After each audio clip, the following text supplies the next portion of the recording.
At the end of June 2017, we were privileged to attend the Toyota 1000 Desert Race at Johannesburg in Botswana, courtesy of Total Southern Africa. These guys saved no expense in making sure that this was a very memorable and special occasion. It was all over excitement, picking up colleagues early morning and heading for Total head office Johannesburg. Being midwinter outside, the steaming cappuccino arriving at Total head office was a very welcome sight. Once we were nicely warmed up on the inside, we were welcomed by the CEO of Total Southern Africa. Hi, good morning everyone. Please excuse my voice. I was shouting yesterday, so I think that's why it's a little bit forced up. I wanted to say thank you very much to all of you for coming here so early in the morning and joining us on this road trip. I've had the privilege of attending a couple of Formula One Grand Prix, etc. And last year, when I was invited to join the Toyota team for the Botswana Toyota Desert Rally, I didn't know what to expect. So I was asking them, well, where's our tickets, our entry tickets, which seats are we going to be sitting in, etc. And they sort of looked at me funny and they thought, you know, where does this guy come from? But long story short, we left Toyota's head office and we went in a convoy, and I can share with you that the experience was, it's a once in a lifetime experience, not because of watching the rally cars or anything like that, but it's about that road trip in the sense of the journey getting there, experiencing the cars live in the pits, talking to the drivers when they've just driven 100, 200 kilometers, full of dust, sharing their experiences with you, talking with the pit crew about how is it, what they do to service the cars when the drivers have, you know, damaged it over here or there. So again, it's not like a Formula One Grand Prix where you go and you watch the cars go by every time. It's not like that. It's thanks for appreciating that. It's about enjoying the dust, enjoying the atmosphere. And what's incredible about the Botswana people is that they come out in full force and they seriously party.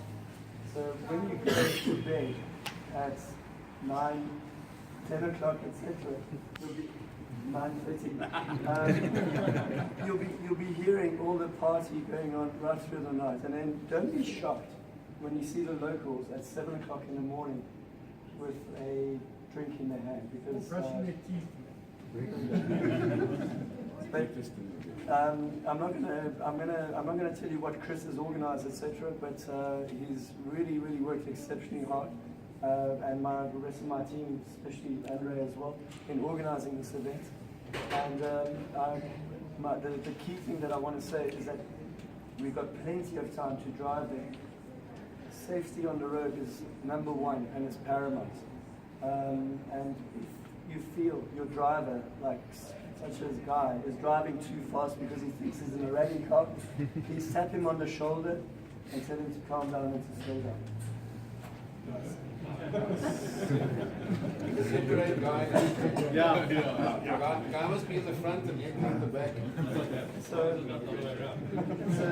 just to recap, there's some indemnity forms. If you haven't signed, please sign. Otherwise, you're not allowed to leave. Number two, please be safe on the road. And I'm very serious about that. And enjoy it. Enjoy the journey. And thanks again for joining us on this. I know it's a long time to be away from office, etc. and from family, etc. But thanks for joining us and have fun. Thank you. Thank you.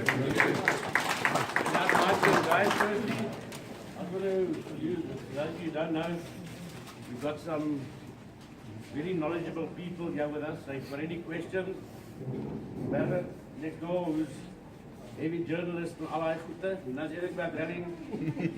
Guy Bottrell, who represents the Total Kazoo team in the rally championships. Is he Karikis? You're not breaking gearboxes here. We've got Anthony Taylor, who's part of the Kazoo off-road team. He undertook this evening to help us to read the roadmap and how to find a spectator point and what.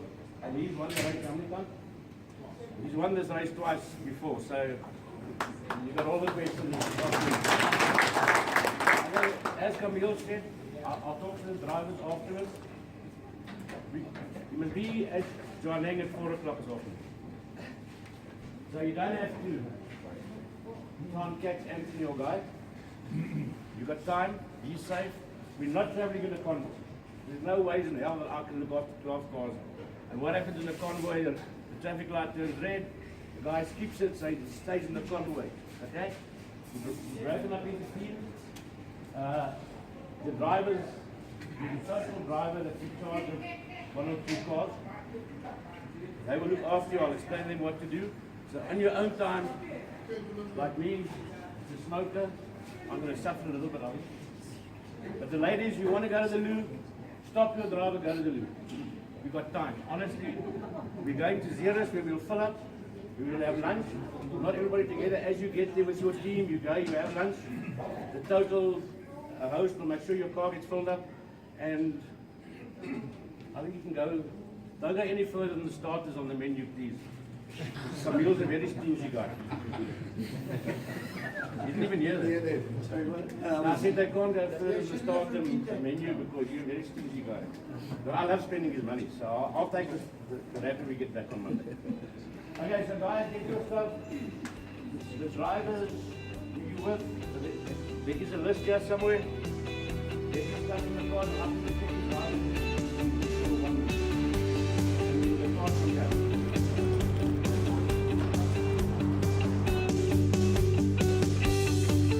After the welcome and a bit of necessary administration, we were allocated our vehicles and it was time to load up and go. It was quite a festive atmosphere as everybody got their stuff ready to get going.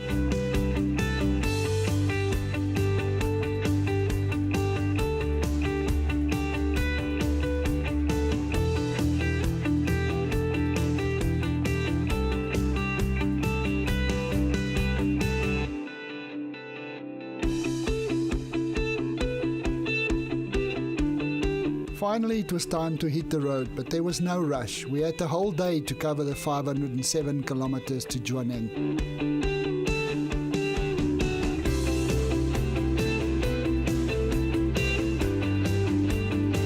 First stop was Petraport Magalies, just around the corner on the N4. Once everybody had a bit to eat and drink and shared a few good laughs, we headed for the second stop, Zeres, where everybody had lunch at the Wimpy next to the Total service station.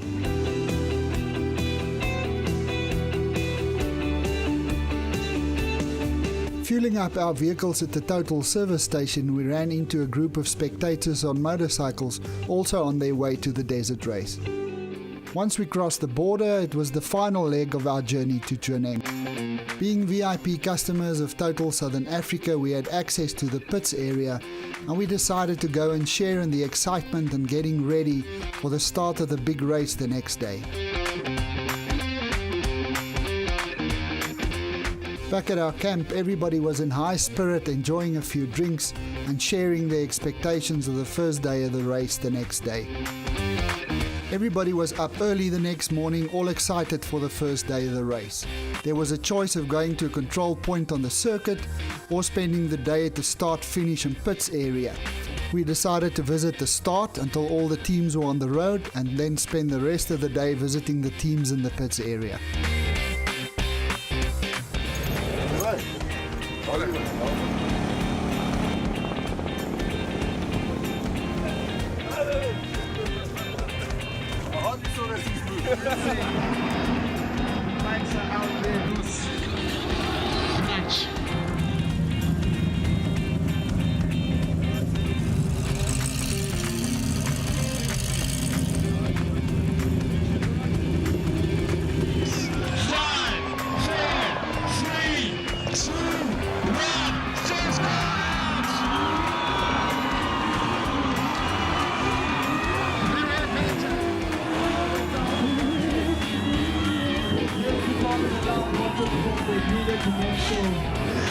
Great work down here. It's fantastic to be here in Botswana once again. It was a little bit quiet yesterday on the promo day. Today you guys are coming to life. I love it.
And pretty soon the start area was deserted, all the vehicles on the road, and we headed for the pits area. Teams were preparing for the first pit stop of 20 minutes after the first lap of 250 kilometers. This team was back in the pits early after major damage on the first lap.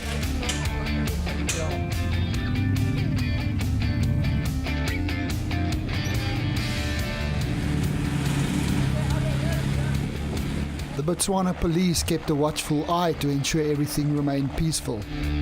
Wandering around the pits, we met the Renault Duster driver Johan van Staden's very friendly team. What made this team so exceptional, besides their heartwarming friendliness, is the fact that they are self-funded and only receives minor sponsorships. With Johan coming in for his first pit stop, it was a beehive of activity for the next 20 minutes as Johan's team got into doing the necessary.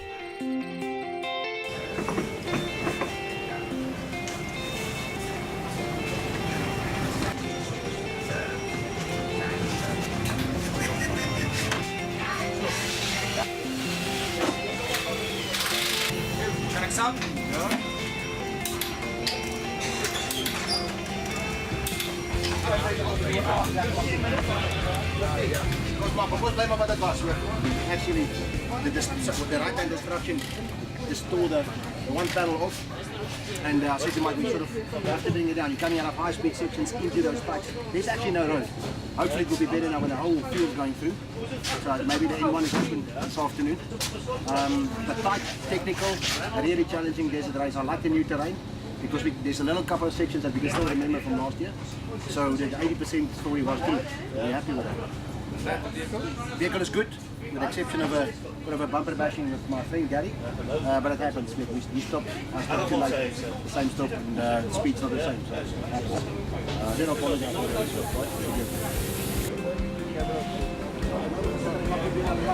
that. Johan and his team are having a very open attitude towards visitors, and he loves answering questions and telling stories from the race.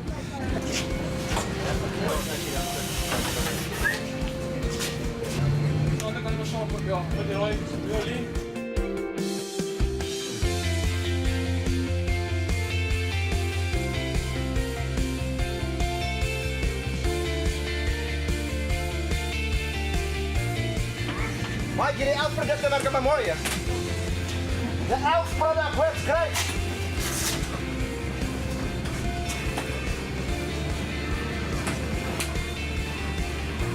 Ja, je bent een oorsprong hier hoor, somebody is going to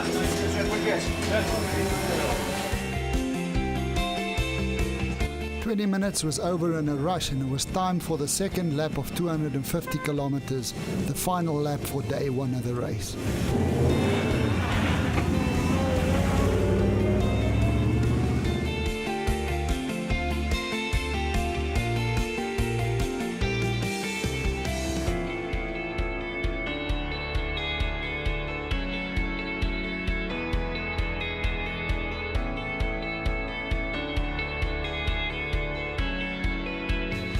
Johan's wife Audrey showed us how they followed Johan on the South African Cross Country Series smartphone app.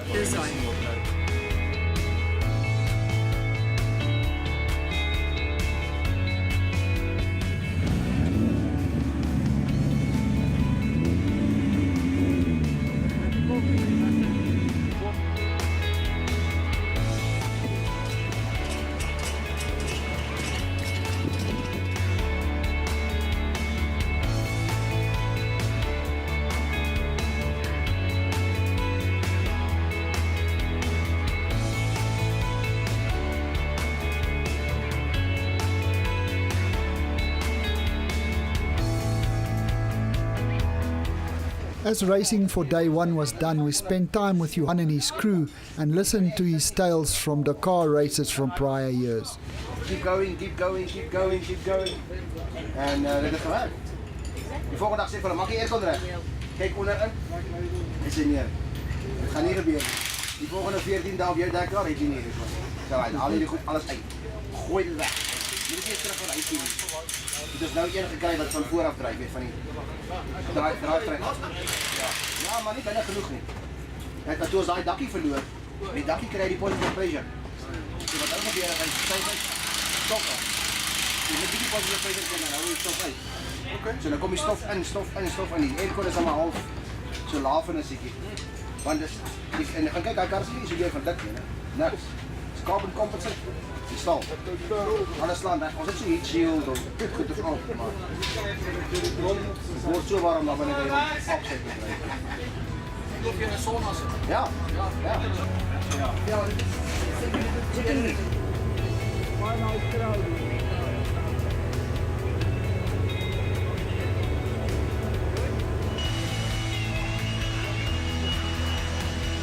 There were many TV crews around, and Johan and his navigator Mike Lawrenson also had their turn to answer a few questions and share their views on the day's racing.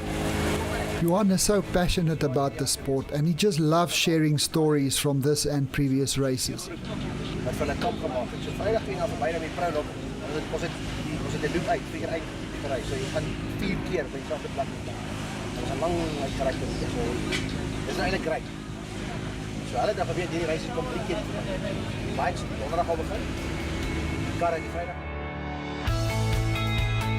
We did a late afternoon flyby of the whole pits area to show the bright and lovely colours of all the sponsors and teams.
day was drawing to a close, but for some teams there were still many hours of work ahead to prepare their vehicles for day 2 of the race.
There was a festive atmosphere at camp that night as everybody shared their experiences of the day and in great anticipation of the final day of the race tomorrow.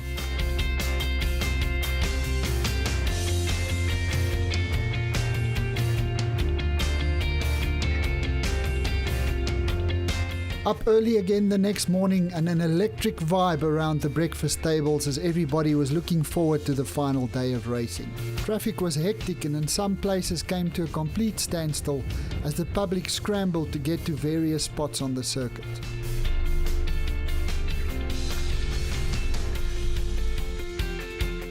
We aimed for a spot on the southern part of the circuit, quite a distance away from Jwaneng where the start is.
Botswana, a place of such beauty and pristine nature.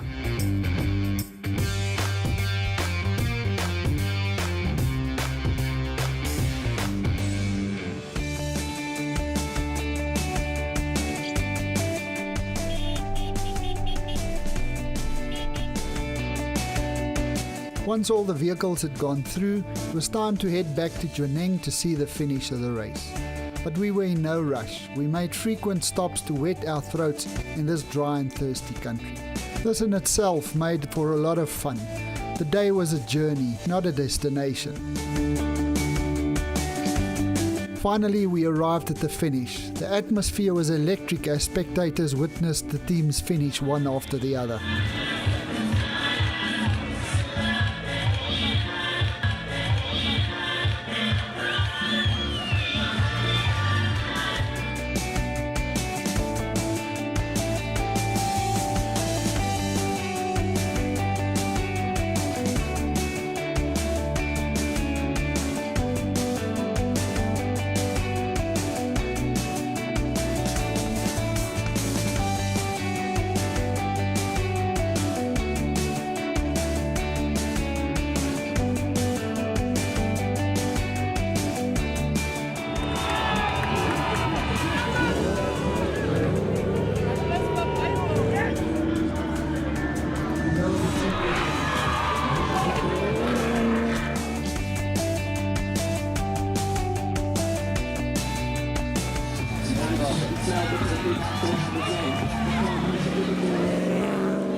Pretty soon the race was done, and again we headed for Johan van Staden and Mike Lawrenson's Renault Elf pits, and again Johan shared some tales from previous Dakar rallies. Toe die rolwelf, dit is 'n rolwelf. As jy rol, dan loop die valve dat die fuel system blok. Ja. Toe die rolwelf van geskiter in die sandduine gelok. Toe bou die pressure op en die fuel pressure in die tank het exceed die pressure capability van ons pumps. Dis waar die fuel pressure hoor is vandaan. In die bladder. En jy weet as hy Ja, kan dit sê ja. ja. So blaas hom af. Ag nee, maar dis nog baie petrol in. Op die liaison, dan sit ons en praat. Nou gaan ons daar so 'n groot staalbrug waar eintlik. Kan hom aan.